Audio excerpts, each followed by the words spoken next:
Hello, Rank Squad, and welcome to Ranks FC, where we're coming at you with a little bit of the breaking news of the day as Mauricio Pochettino looks set to become the new Chelsea manager in a turn-up for the books. My name is Jack Collins, and I'll be your host today, and I'm joined by our transfer guru, Mr. Dean Jones. How you doing, mate?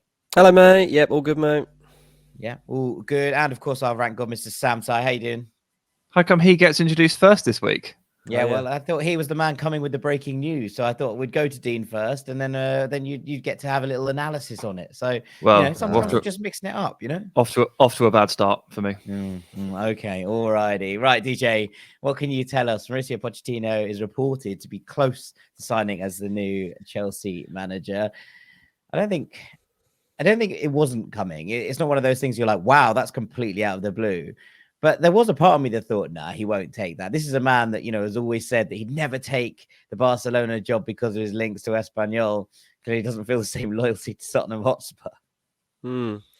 Yeah, I mean, I am still surprised that we are in this situation because of the Tottenham links. But, this is the way football works. Sometimes these decisions come around, and once Nagelsmann was off the table and they turned away from Luis Enrique, guess it is the one that makes sense. And I think that there are quite a few reasons that Chelsea are excited about this. Like, we've got to remember that this isn't the first time that his name has been on the table and been discussed as an option. The last time this rumour came around, I mean, Potter was still in the job, and I think that didn't really suit Pochettino to jump into at a time when they already had a manager in place. Right now, there's a vacant seat there. They're waiting to find out what happens next. They've just had a squad rebuild. They've got a lot of good talent there. And Pochettino's been asked for his assessments on it, been asked to what his vision would be of it. And they've told him what their sight was of where things were heading in an ideal world.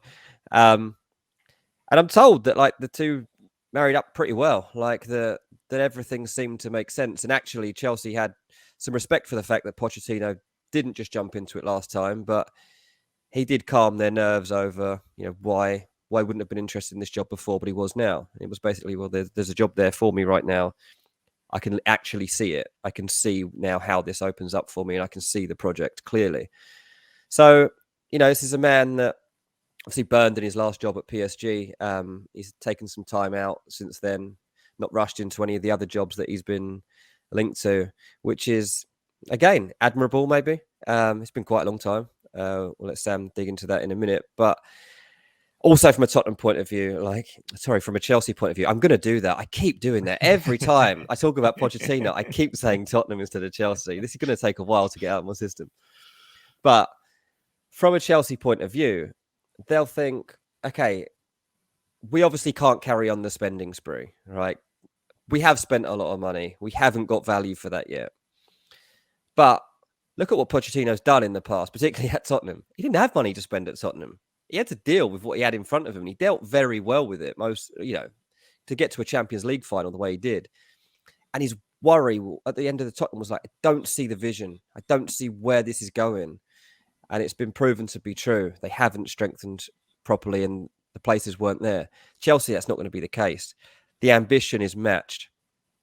And I think that Chelsea will want to go out there and disrupt a bit more. I don't think that they're finished in the transfer market. I think that they're going to have to take a little step back because, no European football obviously means that you've got to be careful on the back of the financial outlay that you've just made. But Pochettino knowing that this is not a club that is going to stand still like Daniel Levy did. This is just not the same situation at all. The Chelsea players are really excited on the whole to have Pochettino coming in. I've got a lot of friends that are Chelsea season ticket holders, and I was like, I wonder what they feel about this. They all love it. They're all absolutely on board with Pochettino coming in. And I think what's really good too is for the emerging talent in this Chelsea team. This is a guy that you really, really know is going to give you the time of day and actually respect your path into first team football. Whether it's Noni Madueke, whether it's Chukwuemeka, whether all these guys that they've just brought through as project players, but also those that are already in the academy or have broken through the academy and want to stay part of it, maybe a Levi Colwill. I think all of these players will now have much more optimism about a future at Chelsea. Still, big decisions going to have to be made over, this bloated squad that they've got. They're going to have to get rid of some. But I think Pochettino, from what was out there, is about as good as it could have got. And to end this season with optimism is about as much as Chelsea could have hoped for right now. Yeah, I agree. I think there's the other part of this is kind of looking at how he'll approach this. And my question to you was going to be, who will he look to sign? And in that kind of regard, is there going to be this open checkbook that's been the policy at Chelsea for the last couple of transfer windows? Because it feels like that's unsustainable. Yeah, I mean, it can't be an open checkbook anymore. I mean, the big factor, the glaring issue of the team is obviously the striker. They don't have one, and they haven't scored enough goals this season. So it's impossible that nobody at Chelsea has thought of the fact that Mauricio Pochettino and Harry Kane are very close, and they worked very well together. And Harry Kane not yet signed his new contract with Tottenham. So while there hasn't been any actual progress along that, it's going to be something that's spoken about. There was a story yesterday in the Telegraph about Man United doing their due diligence around Harry Kane and what the terms of signing him would be. Would it be £100 million? Could it be possibly less? And it'll be interesting if an offer goes in for Kane from even Man United, because Levy's got a question to answer then. £100 million itch to scratch, as it could be. He's got 1 year left. I mean, this is it. This is the summer. And so if United then get involved, it's hard to believe Chelsea would completely ignore the situation. I can't imagine Harry Kane in a Chelsea shirt at all. I couldn't imagine Pochettino in the dugout either. And here we are. So I know it's a little bit different. Kane's Tottenham reputation would be totally tarnished. But it would have to be spoken about. There are still options. Christopher Nkunku's joining in the summer. I've been told that while most people expect him to be a wide forward, there's always been a possibility they could play a 9 role. And they've still got Romelu Lukaku on the books. Everything uncertain on that front, but by no means has he totally given up on having a Chelsea career for a third time. So, yeah, there's a lot to consider there. Yeah, I mean, this is it. And it could take us quite nicely on to the next point, Sam. I was going to ask how this team was set up. And I know you have views and I want to hear them about how Pochettino is perceived within the differing regions of this world. But that number 9 problem has been the issue for Chelsea. And I imagine that Chelsea fans would want to hear us discuss it, because the options there are now quite a strange bunch. Because yes, there's Lukaku potentially coming back from a loan. There's the option of another striker. We've been told for months that Chelsea have been tracking Victor Osimhen for a long, long time. Whether they can afford him or not is a different question. Whether he would come or not is a different question. Then there's the kind of Christopher Nkunku thing that's in the background. Yes, he can play in a number of positions. And also Armando Broja will come back at some point and look to stamp his authority and mark upon this Chelsea team. And then there's sort of Pierre-Emerick Aubameyang kicking around in the background, which we're just not sure what that looks like. There's rumours that Barcelona want him. I'm not quite sure why they would do that, but here we are. There's a lot to consider in this one position alone. Yeah, you've forgotten David Datro Fofana. Indeed. And you've forgotten Raheem Sterling can play as the 9, kind of. No, I mean, look, there's just bodies and bodies and new faces everywhere, right? So yeah, they've struggled to get a handle on this. The thing is, with a modern football side, the striker really does shape the rest of the team, because it sort of instructs how you want to play. You have to use a Kylian Mbappe differently to, and those are the last 2 strikers that he has had. So putting your finger on exactly what Pochettino would do with this team is very, very difficult, because first of all, it's been a while since he's managed. As Dean said, he's taken a bit of time out of the game.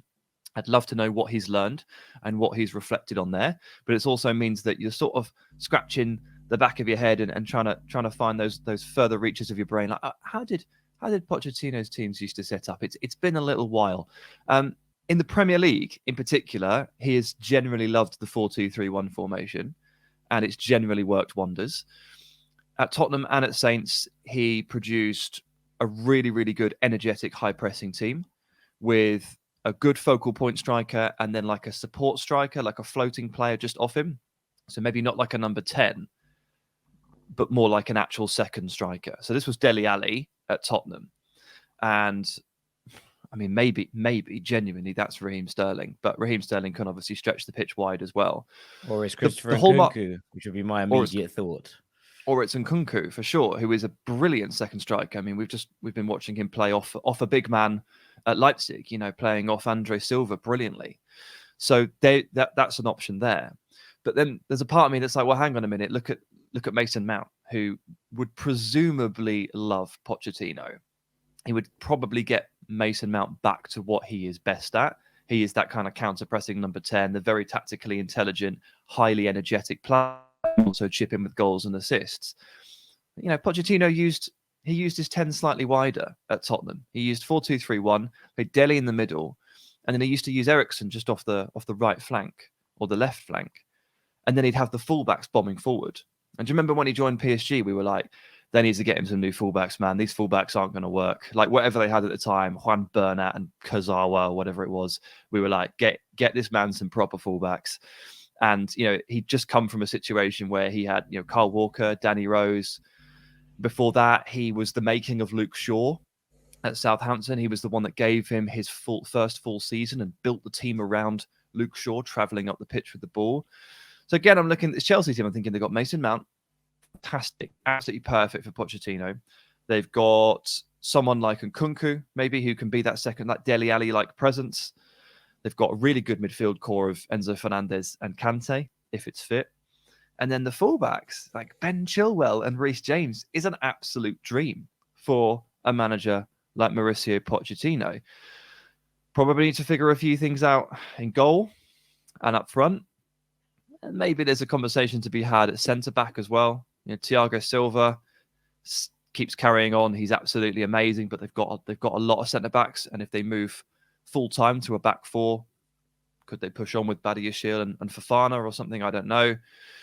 Yeah, a lot of questions there, probably at the top of the bottom of the team. But in Pochettino's pretty classic-looking shape, a lot of this Chelsea team, about 75% of it, looks really good.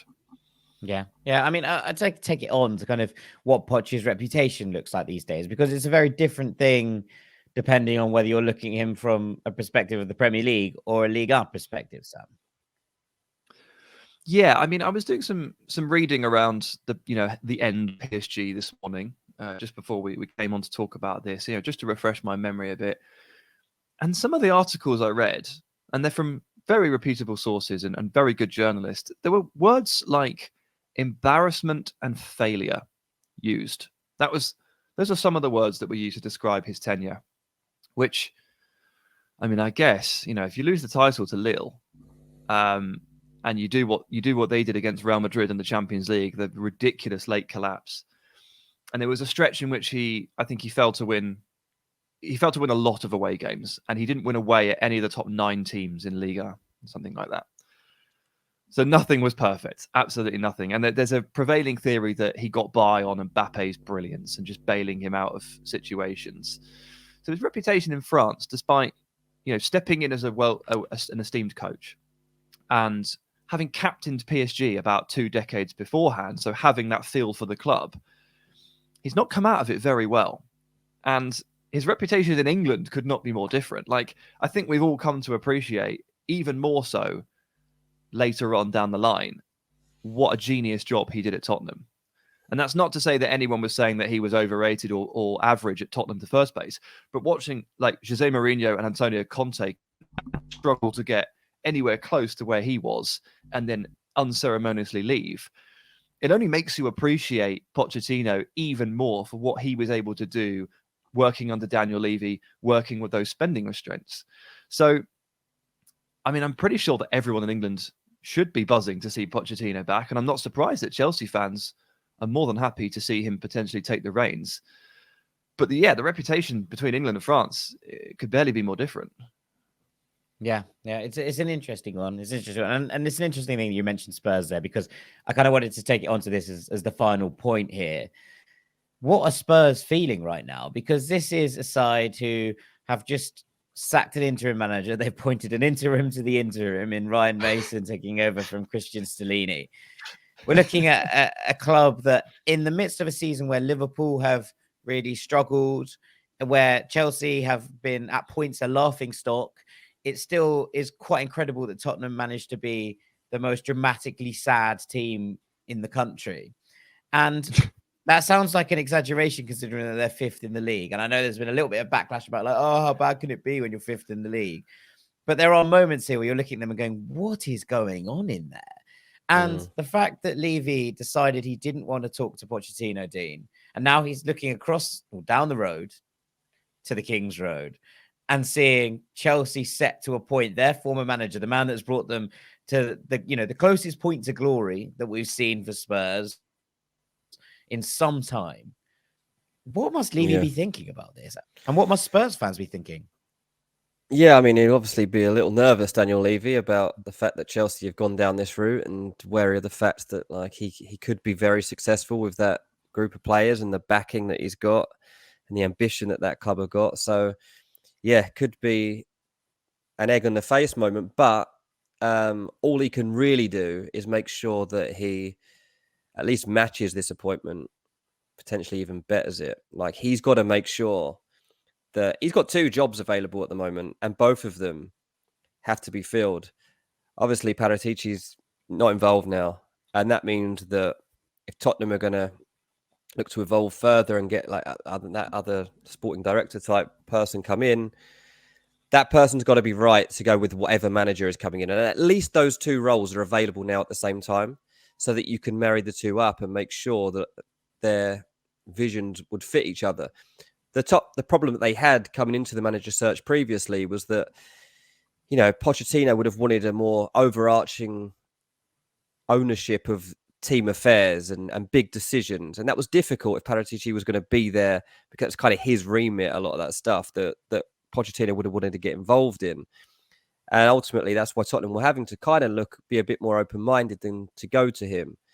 But now, if you think, Luis Enrique or Julian Nagelsmann, who would work best with those guys? Like, obviously, like they are both great managers. Like, they could both be very successful if they can crack the Tottenham code. But what's also as equally important is the guy that they're going to be working with on a day-to-day basis and in transfer windows and stuff. And if that's somebody like Monchi, if there's somebody like Paul Mitchell, I don't know who it's going to be, but that is an equally important appointment. And it's not, it could be great. It could yet be great, but Tottenham fans will be very skeptical of it being great, because the decision-making that Daniel Levy typically makes has not been good. He's got through a lot of managers. He's got a lot of things wrong, and he hasn't ever given them this big silverware that they've really craved. And it's got to happen now. Like, this really can't go too badly wrong. At the moment, he's got Ryan Mason in the dugout, and I'm sorry, lovely bloke, but ain't cutting it, is it? Like, that you can get by with these little decisions, like paper over the cracks all the time, but suddenly we can all see the damage at this club right now, and they need massive repair work. Yeah, Dean's kind of talking about relationship there between manager and hierarchy and director of football, and to bring it back to Chelsea and to Pochettino here, it's something that they're going to need to get right, because Pochettino had difficulties at PSG. It's one of the reasons that it didn't quite go so well, is that he and Leonardo, who was the sporting director at the time, director of football, did not see eye to eye at all, according to reports. I think actually very few people saw eye to eye with Leonardo. He didn't seem like the easiest man to work with. And then, of course, you've got the general interference of, the actual ownership of the club, the constant presence of like Nasser Al-Khelaifi, the president, is a really important figure. Again, some of the reports I was reading is, Pochettino wanted to go in one direction with regard to maybe like discipline and upholding standards, and a couple of times was maybe told to leave it and to not. So that's a basic case of being undermined as a manager, and like if everybody would struggle in this scenario. Now, what do we know about Chelsea over the last year? Not particularly well run. Todd Boehly kept texting Thomas Tuchel. Todd Boehly apparently walked into the dressing room recently. I mean, like, Frank Lampard might be okay with this because he's just there for, giggles and vibes. He's the caretaker to the end of the season. If Pochettino wants to come in from June and actually make this a serious football team again and make it so that it can compete, you've got to cut that out, because he's already struggled with that at PSG, and it's one of the reasons why it didn't quite go so well. Everybody needs to take their lessons from this. And as much as Pochettino needs to help Chelsea, they also need to help him out a little bit as well. And I would be saying this regardless of who the manager they chose would be. Like, you have to behave professionally and maintain those barriers to make sure that this can work. And the last job Pochettino had didn't work partially because of this. So be careful. Yeah, I mean, I think there may be a secondary interesting point on that, which is Pochettino is not in a job. This is not like when Erik ten Hag was announced around this time as Manchester United manager for the following season, because he was still running, the rest of the season with Ajax. This is a man who currently is without a post. If you're Chelsea, do you bring him in immediately? Because I think I would. I think you'd give him these 6-7 games to the end of the season to just try and work out exactly, who he wants and what he's seeing. Or do you give him that clean break, fresh start in the summer? I mean, as we're recording this, by the time it goes out soon, we might actually know the answer to this. But just from what I've heard, it seems unlikely he does come in immediately. Although someone suggested to me earlier that he would still be expected to be around the place. I don't know that that's a good working condition and good environment either for Frank Lampard. Like, what's he getting out of this if Pochettino's lurking around? Lampard's doing terribly. Like, I don't think that could work anyway. So, well, as far as I understand, the intention is not to bring him in, ASAP. I think they kind of have to. If they can persuade him to at least get a grip and be involved in some way this season, I think they probably should. Because otherwise, I don't really see how it benefits Chelsea at all to just let this season dwindle. I think Frank Lampard kind of just gets almost embarrassing, and like, it's a bit, like, what's he supposed to do if he knows that Pochettino's around the place? He's making the decisions, but is being judged by Pochettino, who's a better manager, better coach. I don't see how that could possibly work. So you're right, it is very interesting, and they probably should, if they can, get him to start. Yeah. Well, now, right now. No, but I'll take the other perspective on this. If I'm Pochettino, who is an equal party in this decision, yeah, I want nothing to do with this absolute 100%, bonfire of a season. yeah. Like, do not tarnish me with everything that has happened. I'll take over in June next season. Yeah. This one ain't. Yeah. Yeah. It's it's going to be interesting to see how it pans out. But with that, I think it's probably time that we call it a day. So all that's left for me to do is to say thank you very much to our rank god, Mr. Sam Tai. Cheers, buddy. Thank you very much to our transfer guru, Mr. Dean Jones. Cheers, mate. I've been Jack Collins, Knave of Hearts. This has been Ranks FC on Mauricio Pochettino's potential appointment as the next manager of Chelsea Football Club. Who'd have thunk it? Take it easy, gang.